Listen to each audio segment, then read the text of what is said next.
bells jingle all the way.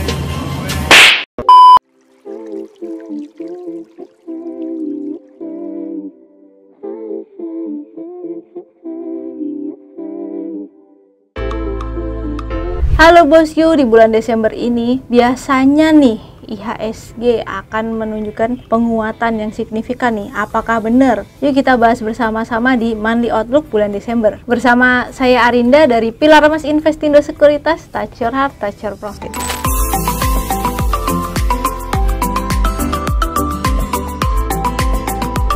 Nah bosku, berbeda dari bulan-bulan sebelumnya nih, dimana kali ini saya tidak menggunakan baju formal. Karena apa? Karena hawa liburannya sudah mulai tercium nih bosku, dimana belakang saya nih banyak salju-salju yang telah bertebaran. Ya artinya apa? Santa is coming. Nah sesuai dengan judul Monthly Outlook di bulan ini nih bosku. Lu bisa aja. Nah, untuk memulai Monthly Outlook di bulan ini, kita akan memulainya di Amerika Serikat bosku. Seperti biasa, kita mulai dari Amerika Serikat bosku, di mana kemenangan Donald Trump ini masih menjadi kekhawatiran nih bagi pasar. Pasalnya, kemenangan Donald Trump berpotensi meningkatkan inflasi yang telah susah payah ditekan oleh The Fed. Gagal money dong.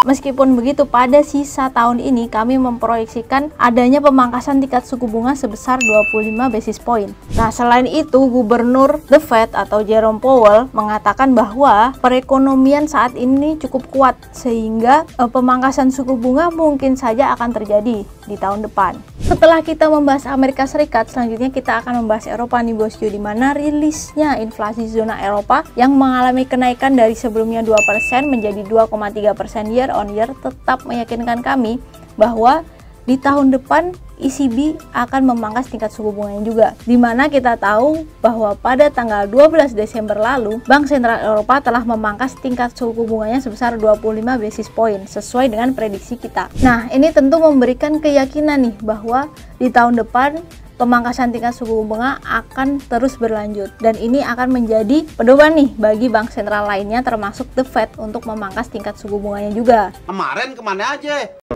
Nah setelah kita berkeliling ya di negara barat, selanjutnya kita akan melanjutkan perjalanan nih ke wilayah Asia, yaitu Tiongkok, dimana bulan ini sepertinya cukup berat nih bagi Tiongkok. Pasalnya kemenangan Donald Trump ini menjadikan ancaman nih bagi Tiongkok untuk mengeluarkan berbagai stimulus tambahan dalam rangka memacu perekonomiannya. Mau ngomong apa juga tetap aja apes.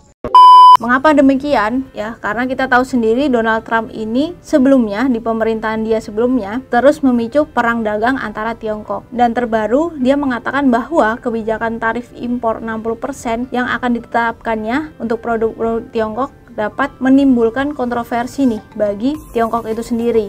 Nah, rencana tersebut tentunya akan berdampak pada permintaan produk dari Tiongkok. Oleh sebab itu, sebelum Donald Trump resmi menjadi presiden Amerika, Tiongkok terus mengenjot ekspornya kepada Amerika, di mana tercatat sejak beberapa bulan lalu ekspor Tiongkok kepada Amerika berhasil mencatatkan titik tertingginya.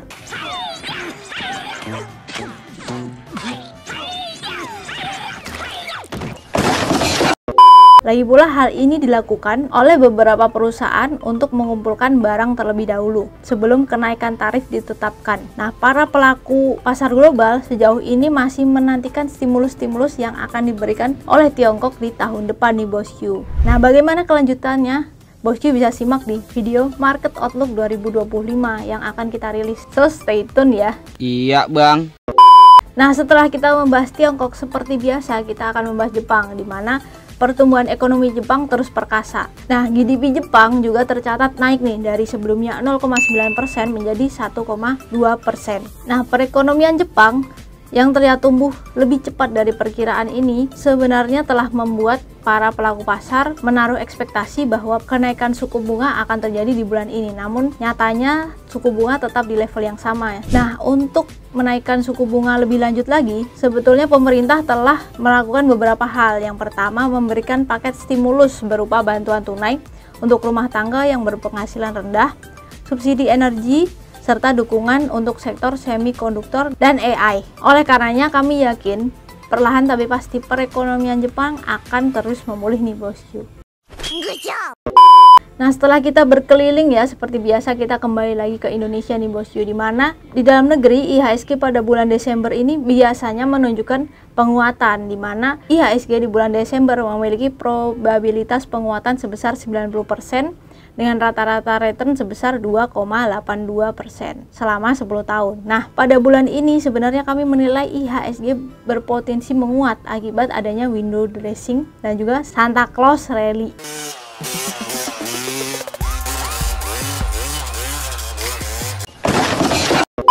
Namun ada beberapa kekhawatiran nih di pasar, di mana baru saja pemerintah mengumumkan kenaikan PPN menjadi 12% di tahun 2025. Tentu ini menjadi kebingungan bagi pasar, mengingat sebelumnya pemerintah hanya memberikan janji bahwa kenaikan PPN 12% hanya untuk barang mewah. Kamu berbohong, aku pun percaya. Namun di sisi lain pemerintah juga memberikan berbagai stimulus nih. Salah satunya yang paling menarik perhatian adalah kenaikan UMP 2025 yang sebesar 6,5%. Lumayan buat minum cendol. Tentu ini menjadikan sentimen tambahan nih meskipun PPN naik menjadi 12%. Selain kenaikan UMP, pemerintah juga memberikan stimulus lanjutan nih berupa perpanjangan PPN DTP atau ditanggung pemerintah untuk sektor properti dan juga otomotif nih bosku. Tentunya ini diharapkan dapat meningkatkan daya beli masyarakat di sisa tahun 2024 hingga tahun 2025. Amin. Nah bosku, itu dia untuk monthly outlook di bulan Desember 2024 ini. Nah, kami ucapkan terima kasih untuk bosku yang telah mengikuti 12 series monthly outlook di tahun ini. Nah, sampai jumpa pada monthly outlook di tahun depan ya bosku. Nah bosku, seperti biasa jangan lupa like, subscribe, dan tonton terus channel Pilar Mas Investindo Sekuritas. Touch your heart, touch your profit. Pioner sekuritas channel di Indonesia.